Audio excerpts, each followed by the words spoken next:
Allez viens, je t'emmène découvrir notre cohabitation intergénérationnelle. C'est parti.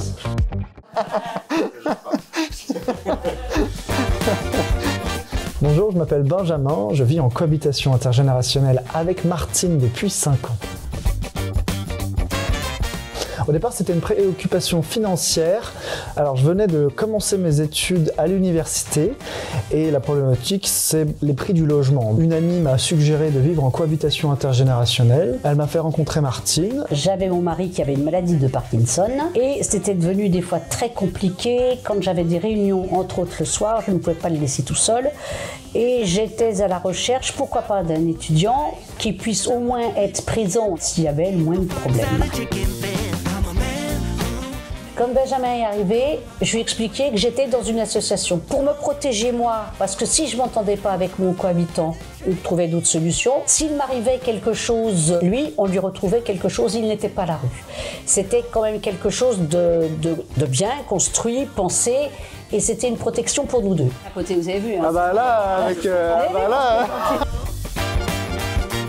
Le plus important dans la cohabitation, c'est la communication. Tiens, je sors ce soir, je rentre pas avant minuit, parce que la personne qui est en face de nous peut s'inquiéter. Et ça, tu l'as découvert. C'est ça. Il a fallu que je lui fasse comprendre que j'étais pas une auberge de jeunesse. Il y avait des règles de vie. C'était pas de la surveillance, que c'était en fait de la bienveillance.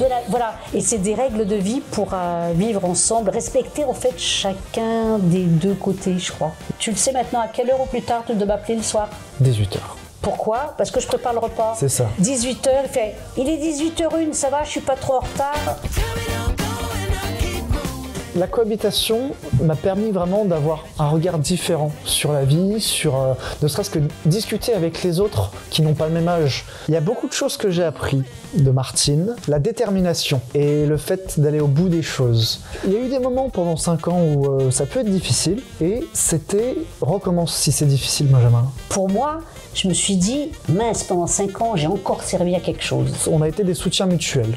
On a pu partager nos larmes, nos rires, nos joies. C'est des liens qui se créent, à la limite du familial, je dirais. On n'est pas comme une amie, c'est pas ça. On est beaucoup plus grand-mère, où on peut confier à des grands-mères des choses qu'on peut des fois même pas dire à ses parents. Et c'est pareil que je pouvais très bien dire à Benjamin, des choses où moi je pouvais être en déprime ou je ne savais pas, que j'aurais pas pu dire à mon fils. C'est vraiment un pur plaisir. On a fait énormément de choses ensemble pendant ces 5 ans et il y a beaucoup d'émotions. Mais je ne craquerai pas.